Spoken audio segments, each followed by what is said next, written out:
Hello అండి, అందరు ఎలా ఉన్నారు? బాగున్నారా? నేను మాధవి. ఒక మంచి పోలీస్ ఆఫీసర్ బంగారాజు గారిని వాళ్ళ అమ్మాయిని మీకు పరిచయం చేయబోతున్నాను. పోలీస్ ఆఫీసర్గా జాబ్ చేస్తూ ఈయన మంచి కవితలు రాస్తున్నారు, మంచి మంచి పుస్తకాలు రాస్తున్నారు అన్నమాట. ఇంతకు ముందు మూలాలను తడుముకుంటూ, ఇసుక రేణువులు, బొవ్వ అనే పుస్తకాలను రచించి రిలీజ్ చేశారు. బంగారాజు గారి కవితా సమ్మేళనంతో రచించిన 4వ పుస్తకం దుఃఖం పండుతున్న నేల గోరేటి వెంకన్న గారి చేతుల మీదుగా ఆవిష్కరించారు. గోరేటి వెంకన్న గారు అంటే తెలియని వాళ్ళు ఎవరు ఉండరు అనుకుంటా. ఈయన మంచి కవి, సినిమాల్లో పాటలు రాస్తారంట, కొన్ని సినిమాల్లో నటించారంట. ఈ పుస్తక ఆవిష్కరణతో పాటు వాళ్ళ అమ్మాయి డ్యాన్స్ ప్రోగ్రామ్ కూడా పెట్టారు. చూద్దాం సరదాగా. నేను మొన్ననే చెప్పిన కొబ్బరికాయలు మంచి మంచి పైన పెడతారు, అవి పెట్టి చూపించుకుంటే మీరు అమ్మేస్తారు. సభలు అట్లా కూర్చోబెట్టి నన్ను చాలాసేపు అంటే కోకృష్ణ గారి యొక్క ఈ ఉపన్యాసాలు కానీ వారి సాహిత్య డిక్షన్ కానీ నేను చూస్తూ కవిత్వం అలవోక ఇట్లా ప్రోల ఎన్ని కవితలు పక్కన కూర్చొని రాసినా నాకు తెలుసు. రసరాజు గారు, పోయి విద్యాసాగర్, మన బంగారాజు. నేను కూడా కోఆపరేటివ్ డిపార్ట్మెంట్ మంచి గెస్ట్ ఆఫీసర్ కోసం మంచిగా ఉండకుండా ఏంది బాధ. మంచి కుటుంబం, ఇల్లు వాళ్ళు ఇంటిపోయినామన్నా చాలా నీట్గా ఎక్కడెక్కడ ఏ వస్తువు అక్కడ ఉండాలి అక్కడే ఉంది. అంత పద్ధతి అయిన ఇల్లు, ఏ డిస్టర్బెన్స్ లేదు, మనిషి ఎక్కువ మాట్లాడాడు. ఆ 2వ పుస్తకం ఇప్పుడు కూడా నేను వచ్చి ఆవిష్కరించుంటే సభకు వచ్చినప్పుడు కూడా ఇంత బువ్వ చాలా మంచి కవిత. మళ్ళీ మనిషి ఎక్కువ మాట్లాడాడు, ఆయన లోపల ఏ భావాలనో తెలియదు, ఏ సభలో పోయి తనను ప్రచారం చేసుకోడు. అంత మంచి మనిషి అయినందుకు నేను ఒప్పుకున్న సభకు రావడం. ఇలా 3 సభలు, ఎందుకంటే ఆడ గంట దీపం అని పుస్తకావిష్కరణ ఉండే, ఇంకోటి జర్నలిస్ట్ మీటింగ్, అది కవిత్వం ఉంది. అన్ని వదిలిపెట్టి రాత్రి అంతా 3ంటికి నిద్రపోయి 3ంటికి కరెక్ట్ లేపిన, రాత్రి నిద్ర రాలే, అయినా వచ్చింది. ఎందుకంటే బంగారాజు గారి గౌరవం ఆయన.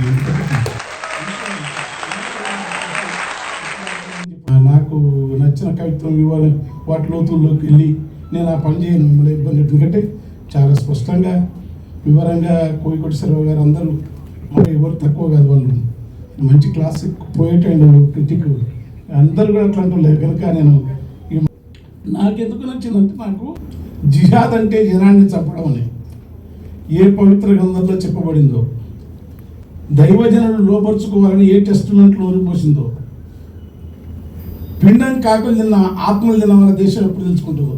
ఇక్కడ ఏంటంటే చాలా జాగ్రత్త చేసినాడు. ఒక మతాన్ని, హిందూ మతం అంటే హిందూ మతాన్ని తిడతారు, ఎప్పుడు తిడతారని చూస్తారు, ఎదురు చూస్తారు వాళ్ళు. ఎక్కడ రాముని తిడతారో, ఎక్కడ సీతను తిడతారో, ఎక్కడ శివుని తిడతారని చూస్తారు. అసలు మనం ఆ పని చేయొద్దు. అన్ని మతాలు ఏమైనా సరే అవే అని చెప్పి ఈ పుస్తకంలో ఉండటం నాకు బాగా నచ్చింది. బంగారాజు గారికి కళలంటే చాలా మక్కువ. అందువల్ల వాళ్ళ అమ్మాయి జ్ఞాపికకి ఇంచుమించుగా ఒక 10 years నుంచి ఆంధ్రనాట్యం నేర్పిస్తున్నారు. మొదటి నుంచి కూడా చాలా ఇంట్రెస్ట్గా పర్ఫెక్ట్గా నేర్చుకుంది. అందువల్ల నెక్స్ట్ తను ఎడ్యుకేషన్లో డిగ్రీతో పాటు ఈ డ్యాన్స్ డిప్లొమా కూడా కంప్లీట్ చేసేయచ్చు. కొంచెం శ్రమ పడాలి, అంతేకాకుండా బాగా ఖర్చు కూడా అవుతుంది. నేను చూశాను, ఒక ప్రోగ్రామ్కి చాలా ఎక్స్పెన్సివ్ అవుతుంది. జ్ఞాపిక వాళ్ళమ్మ అనిత మా మేనత్త మనవరాలు అనమాట. ఈ పాపకి మేకప్ చేసింది తనే. నాకు చాలా బాగా నచ్చింది. ఇదివరకు వేలలో వచ్చి చేయించేవారట బయట, ఇప్పుడు తనే ట్రైన్ అయిపోయి చక్క చేసేస్తుంది. అంటే తనకు తెలియకుండానే తను ఒక విద్య నేర్చుకుందనమాట.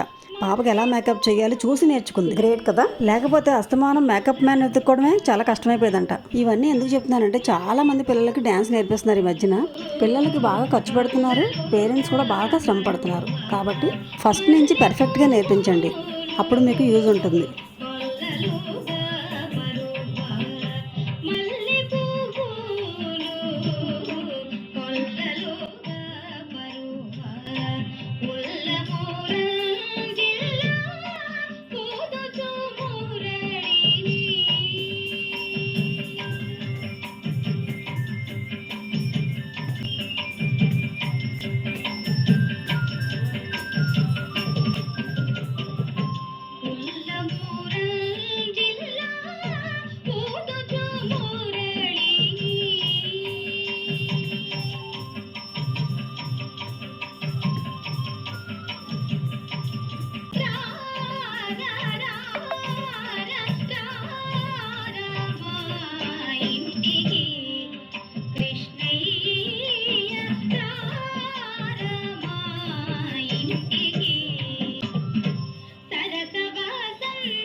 Thank you.